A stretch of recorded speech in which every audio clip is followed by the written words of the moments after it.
จากวัดดับภัยเชียงใหม่สืบสานเวลาผ่าน131 ปีงามไกลวัดพระบาทอุดมรุ่งเรืองงามตาเจ้านายบุญธรรมสาขาหลวงเมืองเชียงใหม่ปกครองหัวเมืองฟ้าทุ่มเทแรงกายแรงใจทุกชาติพันธุ์รวมใจรักษา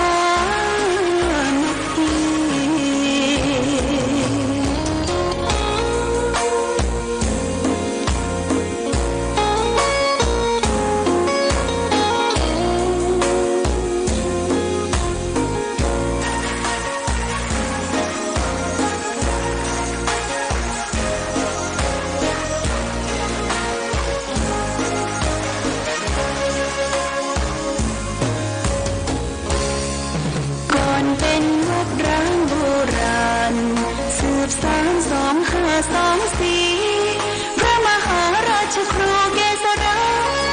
ปัญญาปรมาติกาจารย์จากวัดดับภัยเชียงใหม่สืบสานเวลาผ่าน131 ปีงามไกลวัดพระบาทอุดมรุ่งเรืองงามตาเจ้านายบุญธรรมสาขาหลวงเมืองเชียงใหม่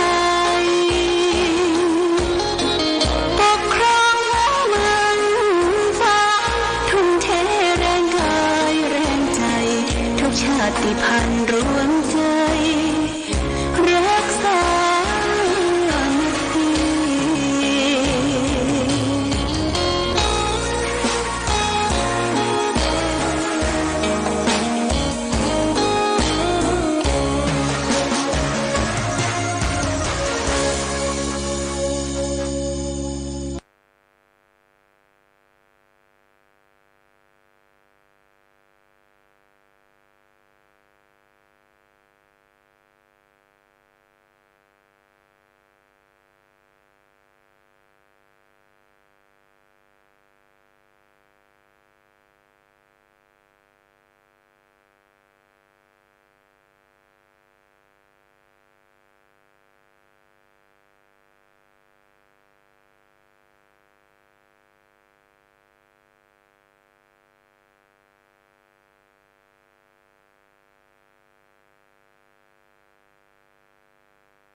เจริญสุข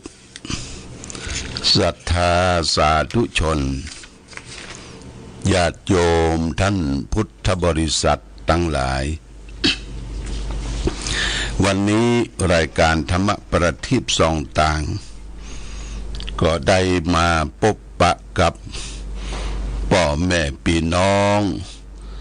ศรัทธาสาธุชนญาติโยมแห่งครั้งหนึ่งวันนี้เป็นวันพฤหัสบดีที่26เดือนกันยายนพุทธศักราช2567ซึ่งตรงกับเดือน10ใต้เดือน12เหนือแรม9ค่ำวันนี้ในขณะนี้ฟ้าฝนตกลงมาละญาติโยมตกลงมาตั้งแต่เมื่อเจ้าสัก7 โมงเนี่ยฝนตกลงมาก็ฟ้าฝนที่ยังคงค้างอยู่กรมอุตุนิยมก็บอกว่าต้องระมัดระวัง เรื่องฝนฟ้าอากาศที่ตกบนดอยบนเขาทะทังเป็นน้ำล้นน้ำถากน้ำหลากสู่บ้านสู่จองอยู่ใกล้น้ำใกล้ตาต้องระวัดระวังฟังการเตือนใจการเตือนภัยของผู้อาสาตลอดถึงกำนันผู้ใหญ่บ้านเพิ่งจะเตือนภัยให้เราและท่านทั้งหลายได้รับทราบเพราะฉะนั้นต้องระวังที่เขื่อนแม่งัดญาติโยมที่เขื่อนแม่งัดนี่อยู่ที่ป้าวเนาะเขื่อนแม่งัดอยู่ที่เมืองป้าวอยู่ที่แม่แตงเปิ้นว่าน้ำล้นสปริงเวย์คำว่าน้ำมันเกินกว่าเปิ้นก็เตือนให้ระวังอยู่ใต้เขื่อนแม่งัดเปิ้นก็จะระบายน้ำออกการระบายน้ำออกนั่นก็คือทำให้เข้าบ้านเข้าจองของพ่อแม่พี่น้องถ้าบระบายออกมันเกินกว่าอัตราเขื่อนอาจจะพังได้เขื่อนแม่งัดที่แม่แตงนะที่แม่แตงก็อยู่ใต้เขื่อนก็ต้องระมัดระวังฟังคำเตือนของผู้ที่ได้ประกาศที่เขาทั้งหลายรับทราบมาณโอกาสนี้น้ำท่วมน้ำหลาก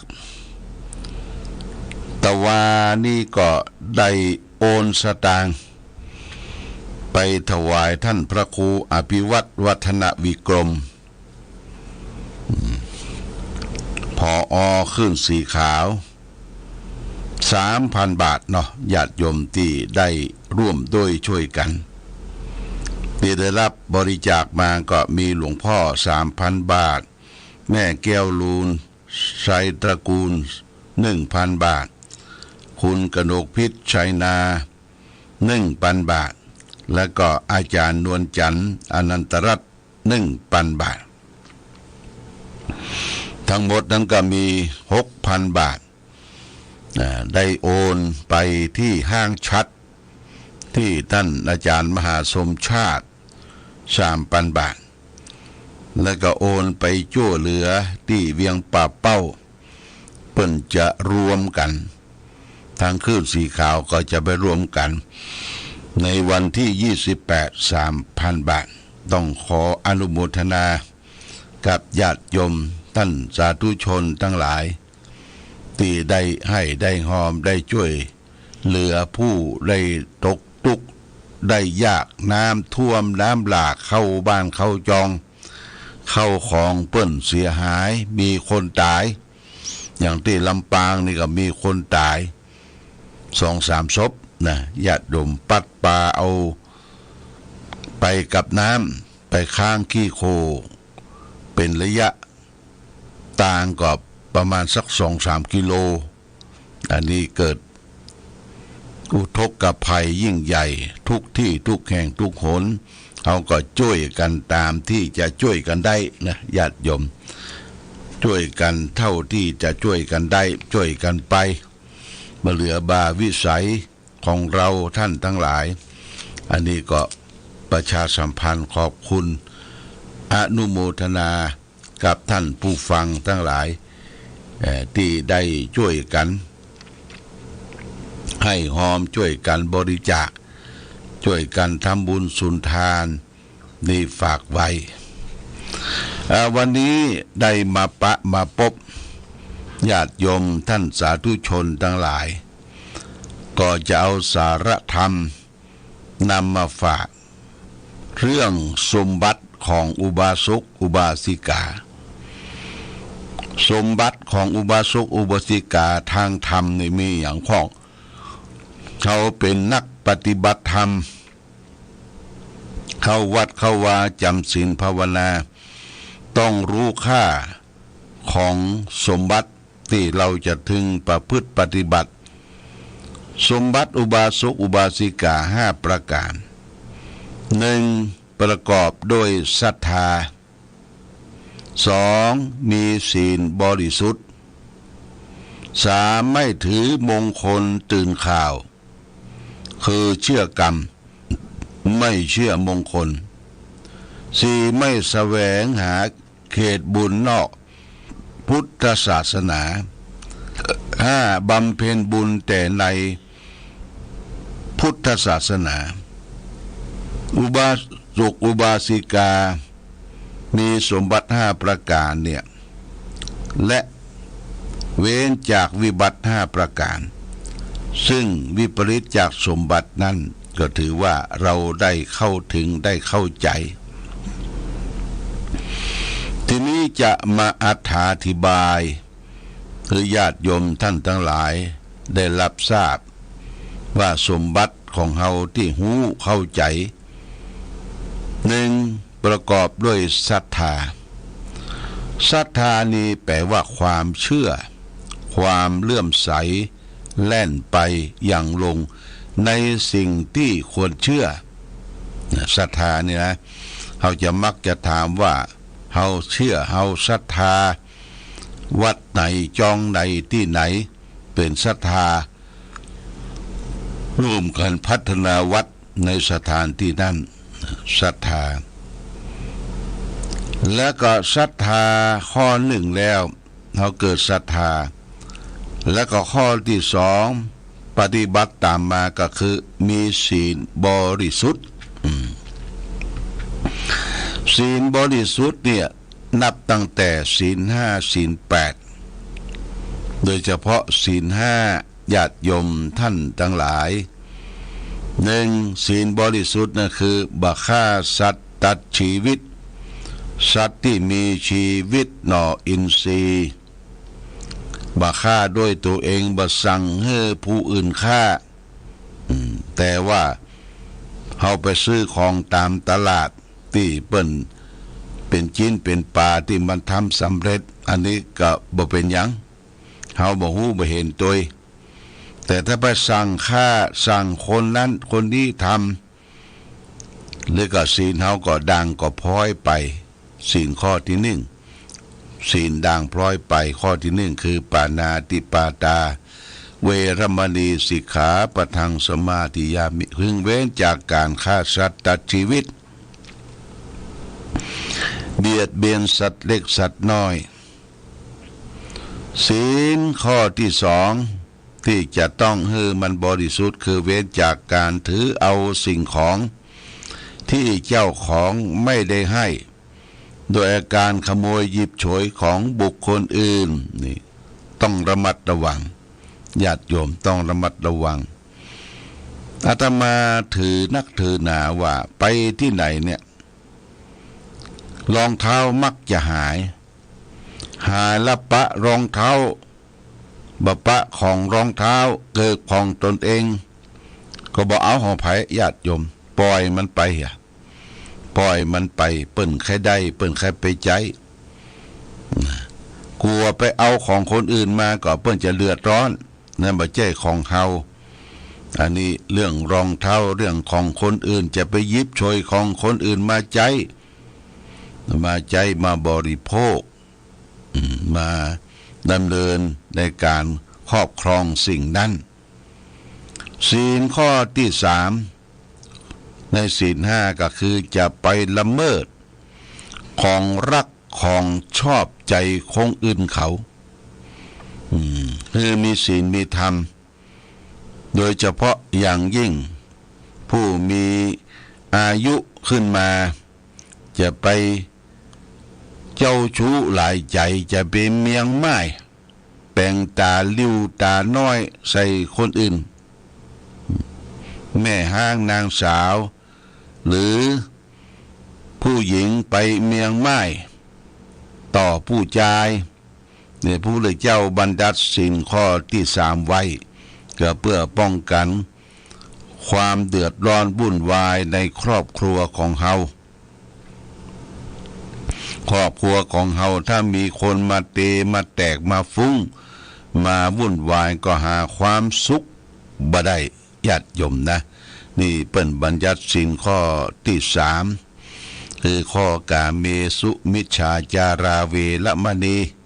พึงเว้นจากการคบจู้สู่นาง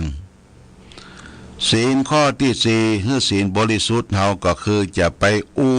ปดหมดเท็จจะไปปากแจะอู้ปดหมดเท็จบุยปากใส่คนนั้นคนนี้บุยปากนี่บดีเนี่ยเสียมารยาทญาติโยมอย่างแปลงปากจุนใส่อันนั้นอันนี้บางทีก็เอาปากจูนไปหาสิ่งนั้นสิ่งนี้บดีปากนี่สำคัญมันกินพริกกินเกลือนะญาติโยมกินพริกกินเกลือไปเล่าไปสาธยายไปอย่างทำบ่อยๆแม้แต่ต้นไม้ต้นตอกลองไปเล่ามันกะ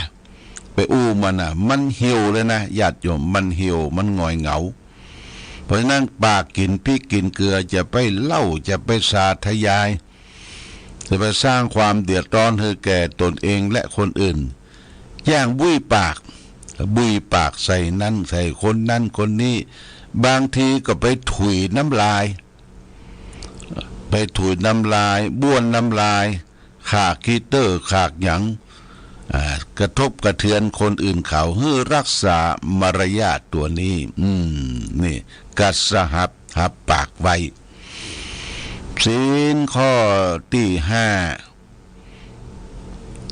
คืออย่าไปละเมิดอู้ลูกซอนหลาน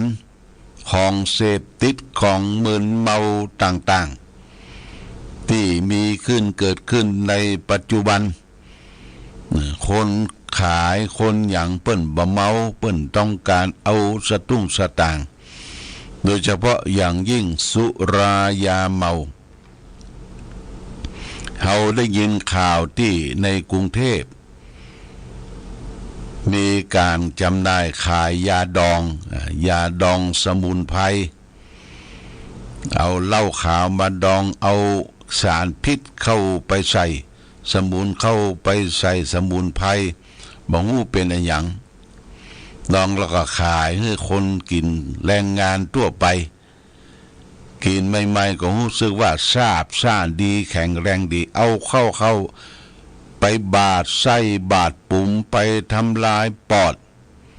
ไปให้กับเพราะมันหวากญาติโยมนะคนตายไปจัดหลายเนอะในวางที่อาทิตย์ที่แล้วเนี่ยว่าจะไปกินเหล้ามักเหล้าดองยาสมุนไพรเปิ้นเอาสารพิษเข้าไปใส่ตังในเฮาบ่งูไปกินเพราะฉะนั้นตัดไฟเสียแต่ต้นลมต้องขอขอบคุณอนุโมทนาในช่วงพรรษาเปิ้นรณรงค์กันงดเหล้าเข้าพรรษาเป็นการดีญาติโยมวันณะผิวพรรณผ่องใสมีสง่าราศีแต่ก่อนนี่เฮากินตั้งในพรรษาออกพรรษากินแล้วยุบแล้วนอนเหี่ยไปเลยบ่ฮู้จักตัวเองตัวเก่าเปิ้นเหยียบเปิ้นย่ำเปิ้นกายเปิ้นซิดไปนี่เพราะความประมาทเนี่ยมันขาดความยักยั้งชั่งใจบ่ฮู้บ่สนใจว่าภัยจะยะจะใดทำจะใด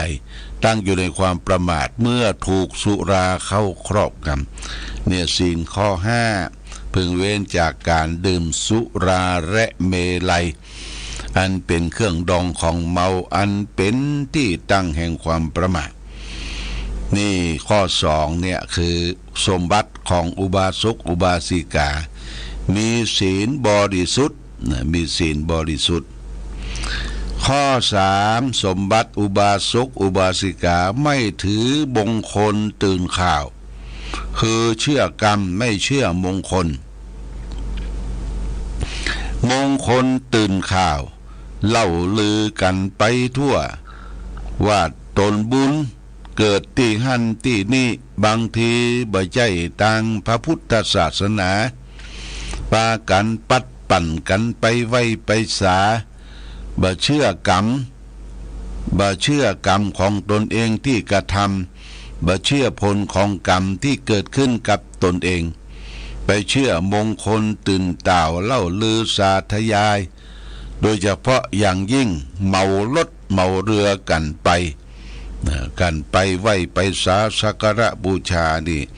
อุบาสกอุบาสิกาก็พึงงดเว้นข้อนี้คือบ่เชื่อถือมงคลตื่นข่าวคือเชื่อกรรมไม่เชื่อมงคลข้อที่สี่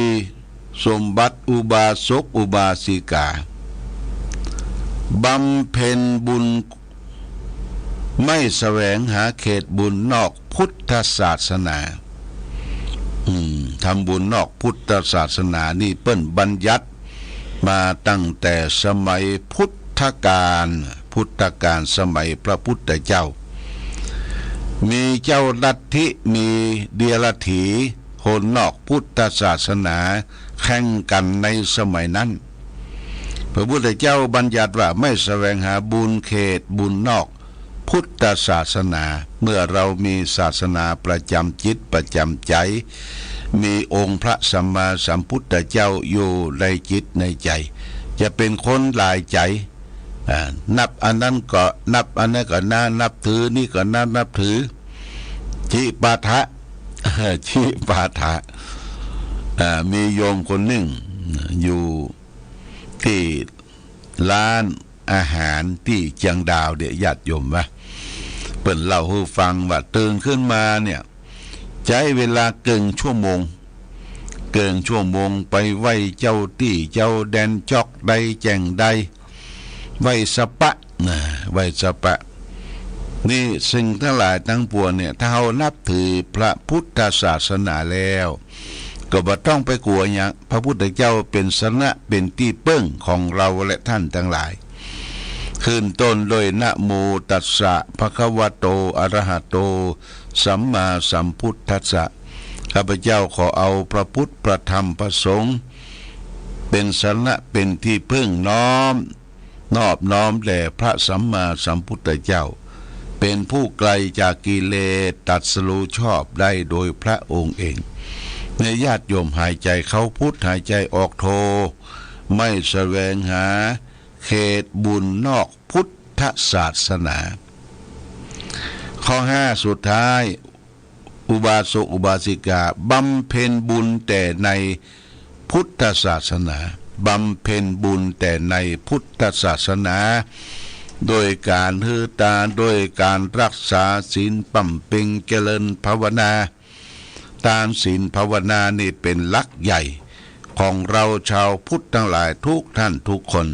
ที่จะพึงประพฤติปฏิบัติอันเป็นหลักใหญ่ตามศีลภาวนาเป็นบันได3 ขั้นเป็นดาบแก้วสรีกันใจ3 เทื่อนที่จะติดตามตนตัวเฮาไปทานคือการให้อนุเคราะห์สงเคราะห์ซึ่งกันและกันศีลรักษากายวาจาให้เรียบร้อยภาวนาก็ทำจิตใจของตนเองให้นิ่งให้สงบเพราะจิตใจนิ่งสงบนั่นคือผลยอดบุญทั้งหลายยอดบุญก็อยู่ที่ใจเฮาเนี่ยญาติโยมถ้าใจดีใจบริสุทธิ์บุญกุศลก็จะเกิดขึ้นใจดีใจพระพุทธใจบริสุทธิ์ใจพระธรรมใจงามใจพระสงฆ์พระพุทธช่วยนำพระธรรมช่วยแต่งพระสงฆ์เป็นแหล่งแห่งสร้างสมคุณงามความดีเฮามีพระรัตนตรัยมีพระพุทธพระธรรมพระสงฆ์อยู่ในจิตในใจไปที่ไหนบ่ต้องกลัวเหตุเพศภัยทั้งหลายทั้งปวงญาติโยมพระคุ้มครองพระอยู่ในใจเฮาพุทโธธัมโมสังโฆอยู่ในจิตในใจเฮาเพราะฉะนั้นขอฝากหลักธรรมคำสอนขององค์พระชินวรสัมมาสัมพุทธเจ้าวันนี้เอาเรื่องสมบัติของอุบาสกอุบาสิกานำมาฝากคือเป็นข้อคิดพิจารณาแก่ศรัทธาญาติโยมท่านสาธุชนเอาละวันนี้รายการธรรมะประทีปส่องต่างได้มาพบญาติโยมท่านสาธุชนทั้งหลายก็พอสมควรแก่กาลเวลาข ขอความผาสุขความมีธรรมจงบังเกิดมีแก่ศรัทธาสาธุชนญาติโยมทุกท่านและก็คอยเฝ้าระวังเรื่องน้ำท่วมน้ำหลากอยู่ใกล้น้ำต้าน้ำจะออกจากฝั่งจังอย่างฝนก็ตกแท่งลงมาแหมนี่ก็เตือนกันไว้ทุกท่านทุกคนรายการธรรมะประทีปส่องต่างต้องขอลาก่อนขอผู้ฟังจงตั้งมั่นจิตหันษาโดยธรรมะขององค์พระพุทธาได้นำพาให้เกิดความสุขสงบเย็นขอเจริญพร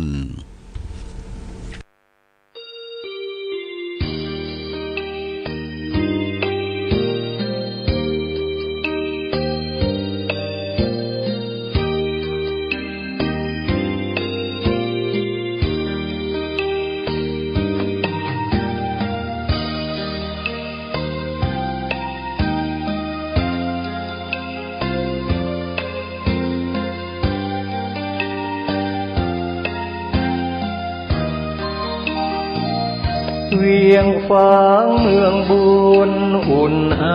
ถึงชัยประการน้ำกกแม่อายไหลผ่านสองฝั่งสายทานอุดมสมบูรณ์เมืองไม้งามอารามเอื้องหลวงดอกคูณชูช่อโรแสงอรุณเหมือนบุญหนุนนำให้มาแม่อายยามนี้ไม่มีเสียงใครสะอื้นสวยสดผู้สาวงามชื่นยามยิ้มละรื่นชื่นในอุราช่างงามพร้อมผุดผ่องผิวพรรณจัญญาช้างเผือกในภูมิพัฒนาเพียงพบศพตาพาใจอาวรณ์พระเจ้าพรหมสร้างสมเวียงชัยประการสืบลูกสืบหลานเป็นตำนานเหมือนดังละครเหนื่อยยากเพียงใดทรงใส่ใจข้าราษฎรเชียงแสนแม่อายท่าตอนทรงขวาตอนร่วมเป็น